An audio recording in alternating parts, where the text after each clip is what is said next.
Hello everyone and welcome back to another video. Today I'm going to show you the basics of maintaining a saltwater tank. So this is my weekly to bi-weekly water change, and to start off I'm gonna unplug the heater and the filter.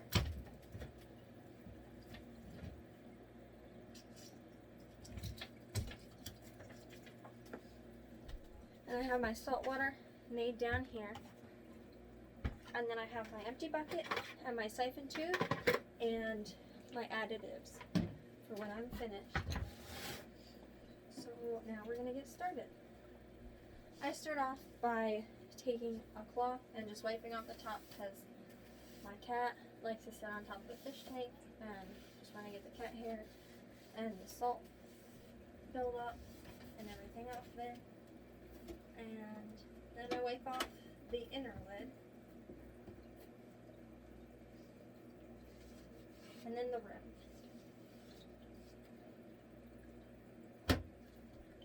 Now that that's done, now we start draining the water.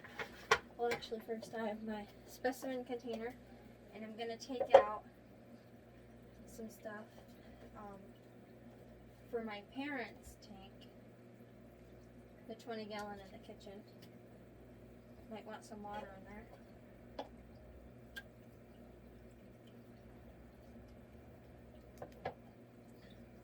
So they don't know it yet. I'm going to give them one Astrina star.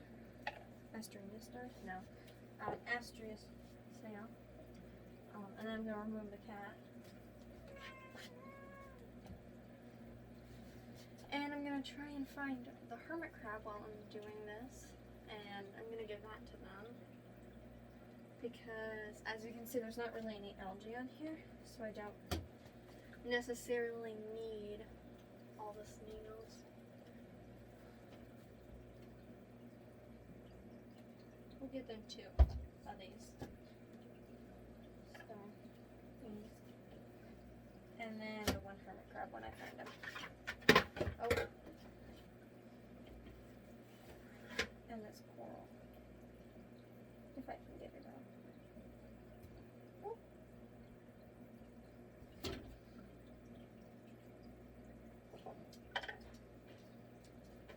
And now, we start the siphon. Not like that, but hold on 1 minute. Okay.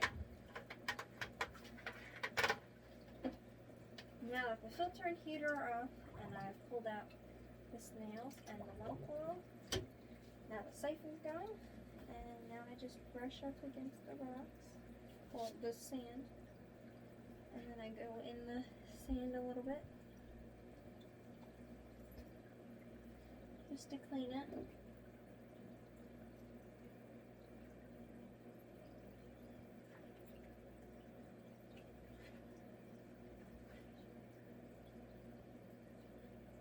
And my conch has went back in his shell because he doesn't appreciate me sticking a siphon tube in front of him.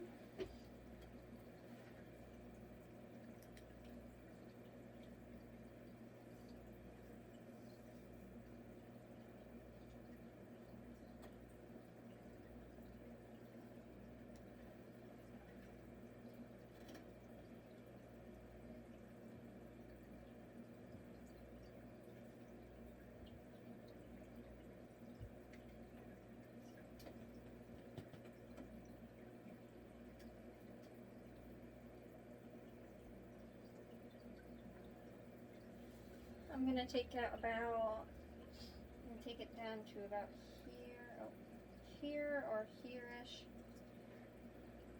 because I know the water isn't that dirty because I tested it yesterday, but that doesn't necessarily mean I shouldn't take out as much water. So I'm just going to take out a few gallons, and then I'm going to clean the filters.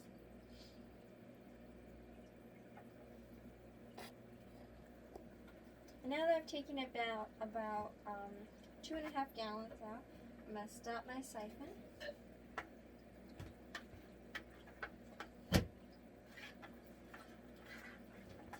siphon hose and everything out of the bucket. And now I'm going to clean the filters. So in the 16-gallon BioCube, there's 3 chambers in the back. This chamber has the pump. Well, the chamber all the way to the left has the pump, and I put the heater in there. And something cool that some who don't keep BioCubes may not know is there's an intake here for the chamber all the way to the right. There's an intake at the top and bottom. There's a cartridge in that chamber, and then there's more media in the middle, and then there's a sponge actually, because there's an overflow, and then the water goes down to the bottom and out into the 3rd chamber and then fills up. So there's actually a sponge in the 3rd chamber to just so there's no particles going back. So first I'm going to start off by cleaning the cartridge, and I actually repositioned the cartridge lately, so it's pretty dirty. And I just clean it by shaking it up and down in the bucket. So I'm actually going to replace it because it's been a few weeks. So I have my Coral Life BioCube cartridges, and I'm just going to soak this in the dirty water just to get it wet. Shake it around a bit. And then I'm going to put it like this in the 1st chamber, and then in the 2nd chamber I'm going to take out the top on it and rinse that off, and I'm going to set that on the side.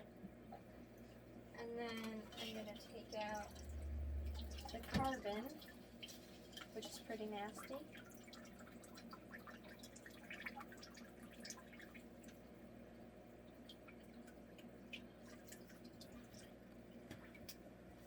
Interesting, there's a coral parasite. This carbon media thing, it's all nasty, but I'm not afraid to show it. But there was a coral parasite on it, which is pretty interesting. So I took it out. I took the parasite out, obviously, and I put it in a little cup because I'm gonna examine it or something. I mean, if I kill it, it's just a parasite anyways. But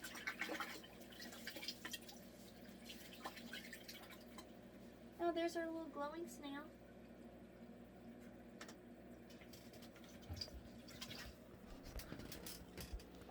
Little glowing snail. Can I find it? Yeah, I hope you can see it.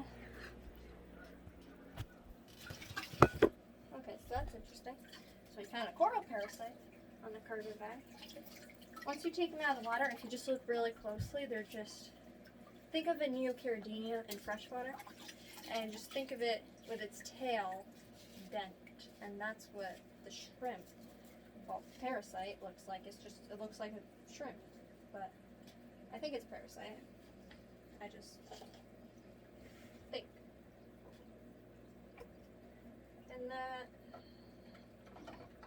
I don't think it can harm the corals because my corals are doing good, so I don't think it's harming them. Yet again, I just put a new coral in here, so that could be why there's one of those in the tank. Well, there's actually 2 of them. But they're out now. Hopefully there's no more. And the BioCubes have this little media rack, this plastic media rack. And I just take the sponges out every few weeks. And just rinse it all out. There's also a carbon media pad in there. So I just rinse those out. And then put them back in and then get them all back in the tank. I try and do this as quick as possible because the corals don't have any movement right now. And the fish don't have any filtration right now. So I just try and, I don't rush, but I just try and get it done as quick as I can. But I don't rush, because if you rush, you're more likely to mess something up. And this is probably the hardest part about. Oh my god. Getting this media rack back down, so I'm going to turn the camera off, and then I'll check back in a minute. But I got it back in quicker than I thought I would. So now that the media rack is back on, let's put the carton back in. The overflow right there. Check and see if everything's good. And we have brown water from the cartridge and everything being shaken in it. And this is freshly made salt water. I made it a few hours ago. Just kind of let it settle and everything. And I'm going to get it all over my floor.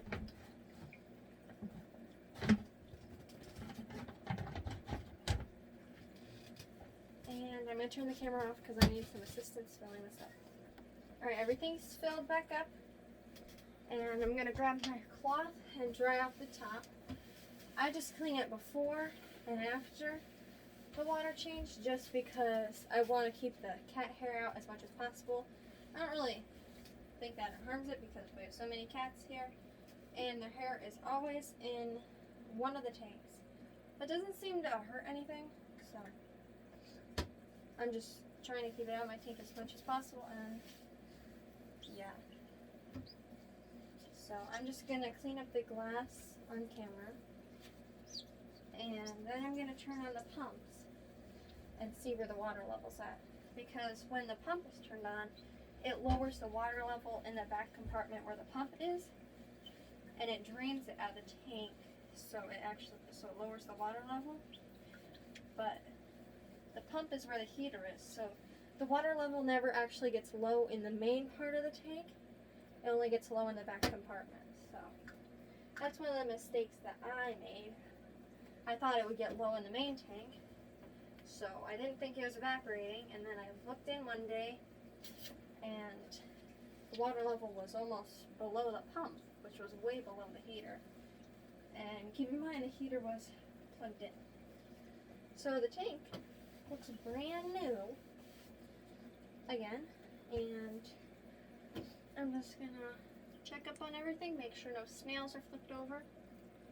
And now I'm gonna get the pump on, and then I'm gonna get the heater on.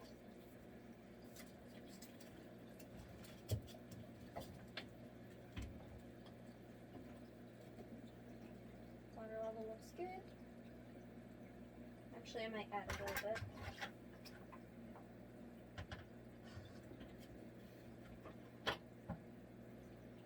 Just to keep it all the way at the top.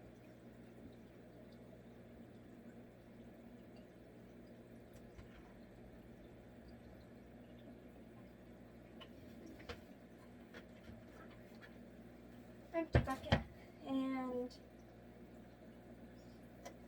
now I'm gonna add my additives. So what I use calcium every single time, and normally I just measure, but now that I've used this so many times, I kind of just eyeball it.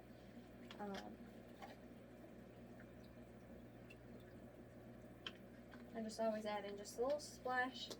So I'm not overdosing it. I might even be underdosing it, but my tank's fine. And then I add alkalinity. I add less alkalinity than anything. Well, I only put alkalinity in every other time I clean, which could be once a month. Because my alkalinity is always high. And, then I'm adding amino acid for corals. That's Chem Reef Plus. I just feel like it does really good for the corals. And then some essential elements. So that's how I clean my reef tank, my 16-gallon BioCube. And I hope you enjoyed. Bye.